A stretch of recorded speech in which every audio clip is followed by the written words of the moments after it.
And so if you had just heard the Breakfast Club clip, if you had just heard some of the things that they were saying on mainstream media, you would have expected to have heard the whole story. Look at how he laughs.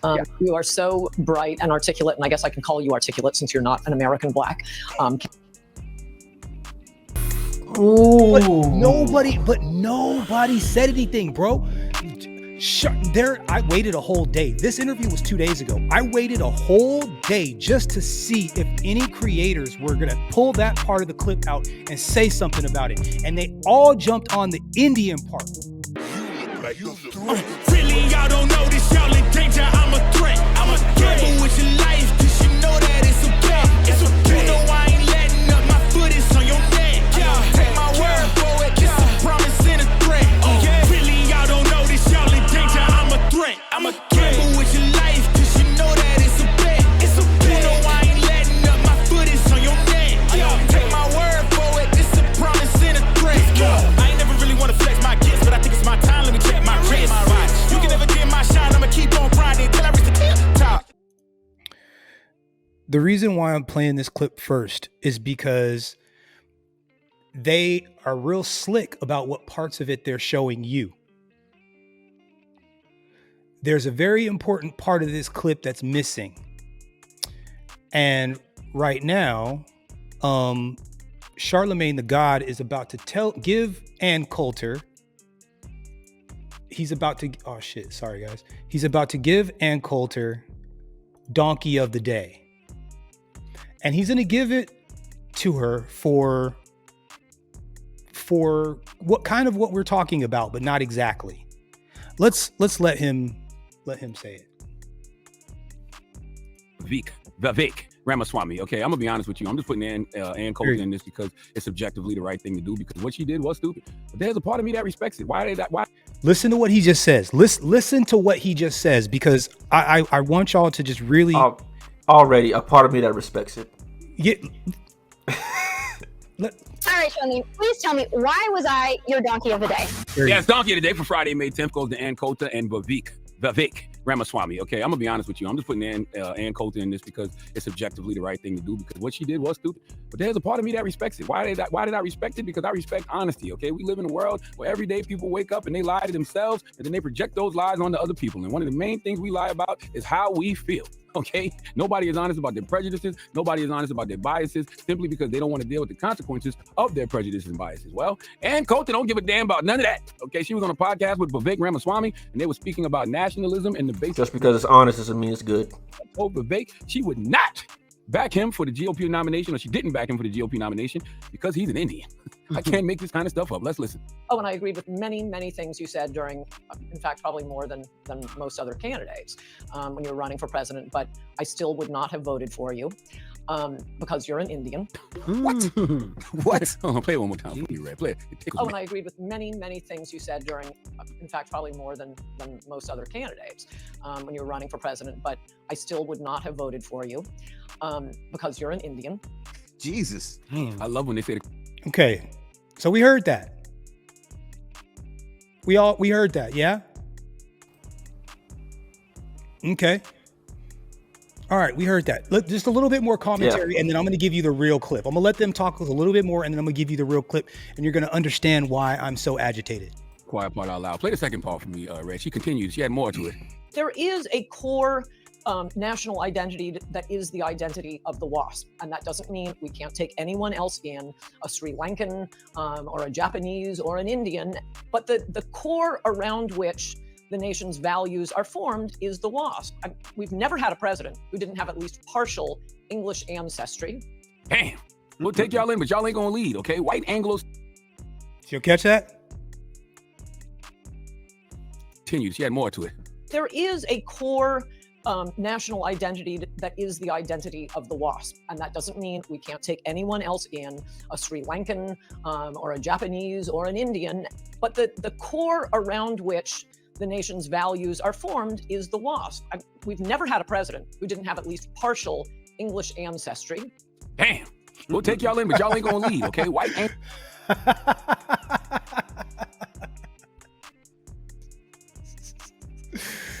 peed all around the bush, didn't she? Huh? Sri Lankan, Sri Lankan, Japanese, Japanese. I think they're all Indian. They're Indian. They're But Asian. Asians. They're all Asians. They're not black though. They're dark, but they're Yeah. not black. yeah, Right? To those Yeah. that know, no. I would love. Right. I just really want to see if she and Coulter, if he was black, would he say the same thing? I really just want to see it. Honestly, I deep down think Ann Coulter freaking fucks with black people. I think in private, I bet I she think- freaking I think- beds them all the time. I think in Broken Blade, you probably know this in the Boondocks, she secretly dates black guys. Yeah. Have you ever seen that clip? You gotta watch it. I haven't. You gotta watch it. Okay. All right. So let's let this rock for a second. Anglo-Saxon Protestant, that's what they want. Get honest or die lying. We don't got time for no small talk. No need for me to act like it's your proposed policies. And Coulter said, I agree with many things you said during your presidential run. She said, in fact, most things. But that's all that. I'm not voting for you because you're Indian. I need a white Anglo-Saxon Protestant to represent me. And rep your set. I'm not mad at it. No need to be mad at it. When people show you who they are, believe them. I believe you and always have. Just don't be mad when you see me out here representing mine. Don't be mad when you see me out here rooting for everybody black. Don't be mad when you see me out here hiring black people for any open position I got. You can call it racism. I'll call it preference. Now, the reason I have to give Vivek donkey today as well is because when he was on the Breakfast Club earlier this year, I asked him, does he believe GOP would ever vote for an Indian like himself or Nikki Haley? We all know the answer to this, by the way, and I believe he does too. He just has the audacity of hope.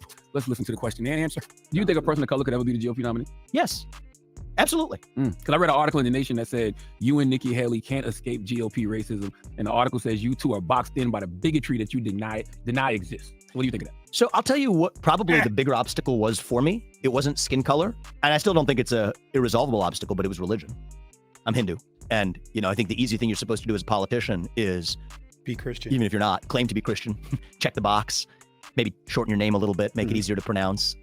Would that in the short run help my electoral chances? A lot of people who are professionals at this certainly say it would. But as I told you, my whole approach to politics is, I'm going to tell you who I am and what I stand for. And I'm a religious person. Do you think religion is the reason the GOP? No, not at all. Not at all. But I'm saying that if I had to Well, which one is it?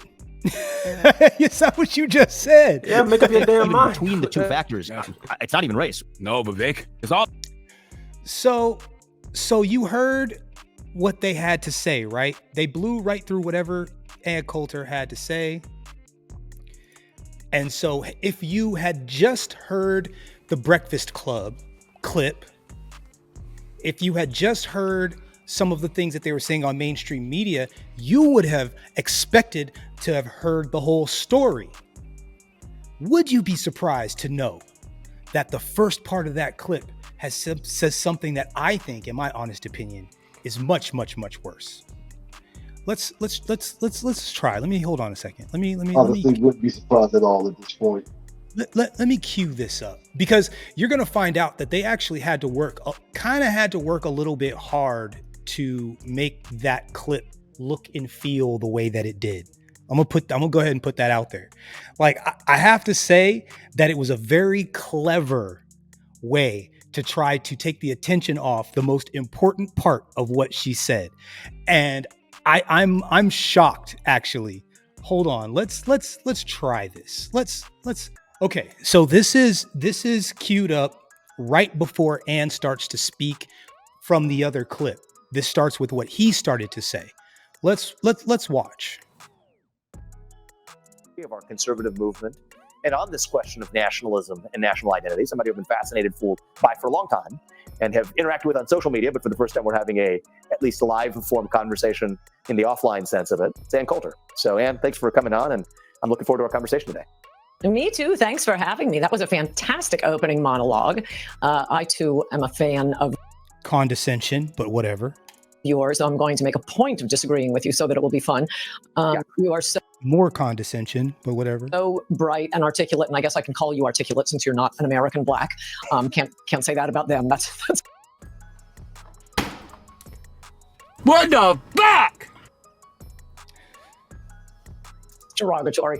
And that was a great opening segment. Lots of things to talk about there. Oh, and I agreed with many, many things you said during, in fact, probably more than most other candidates when you were running for president, but I still would not have voted for you. You are. I'm a fan of yours. I'm going to make a point of disagreeing with you so that it will be fun. You are so bright and articulate, and I guess I can call you articulate since you're not an American black. Can't say that about them. And this asshole laughs. Yo, what? You know Most you done fucked Indians up, are right? on that. It's Ann Coulter. So, Ann, thanks for coming on, and I'm looking forward to our conversation today. Me too. Thanks for having me. That was a fantastic opening monologue. I too am a fan of yours. I'm going to make a point of disagreeing with you so that it will be fun. You are so bright and articulate, and I guess I can call you articulate since you're not an American black. Maybe we didn't catch I it. too am a fan of yours. I'm going to make a point of disagreeing with you so that it will be fun. You are so bright and articulate. Bright. Got you. You're not bright either, Matt. And I guess I can call you articulate since you're not an American black. Now, why would you even bring that into the conversation, right? What does being black have to do with anything that they're talking about at all? Because the person she's talking to is brown, closer to black. Yeah. So basically, brown, like, not black, but hey, Indian people, I don't look at you like black people. I don't look at you. I don't look at you like American blacks. Let me just make sure I can distinguish between the two. Let me just make sure I'm not all the way racist. I'm just racist to them, not just to you. And his laughter is approval of that. 100%. That's what that is. So when Indians try to act like, oh, we're brown too, give them one of these. Bitch, you ain't on my team. Ain't on Get my out my team. face. Ain't on my team. You put see your stores in my neighborhood and exploit my people. You ain't on my team. Look at how he laughs. You are so bright and articulate, and I guess I can call you articulate since you're not an American black.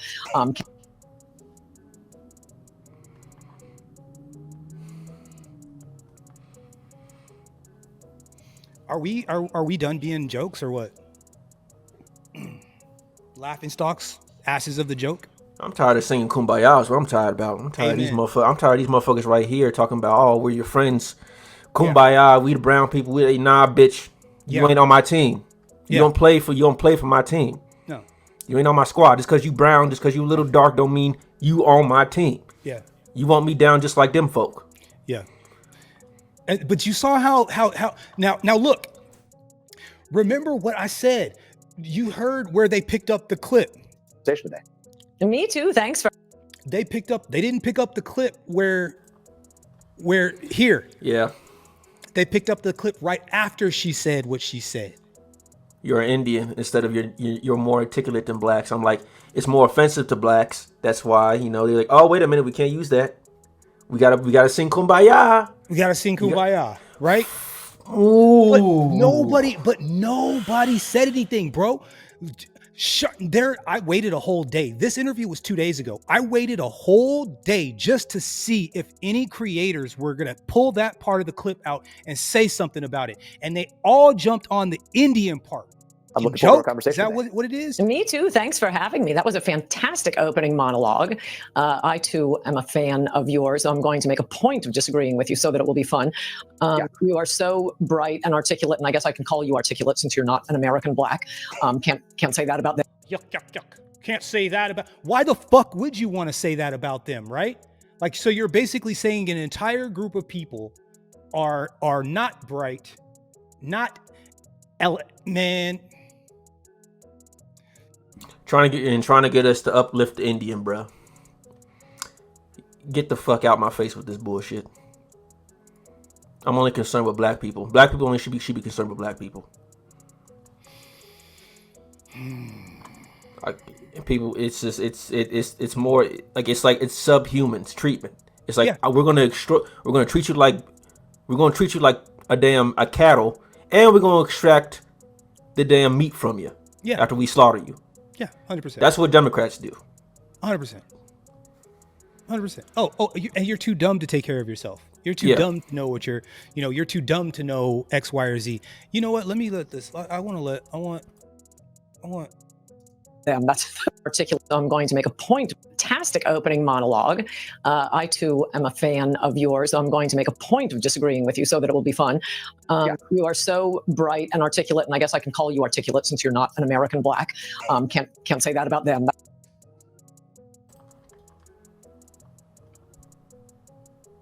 Question. Would this? I mean, we understand what the Republican Party is, right? Like we understand that they don't. Obviously, there's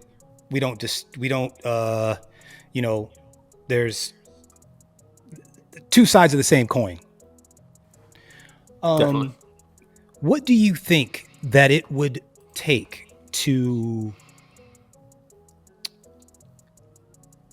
demand and receive the type of respect that other groups get? Like, what if there was like one thing that could happen, like let's say fuck time.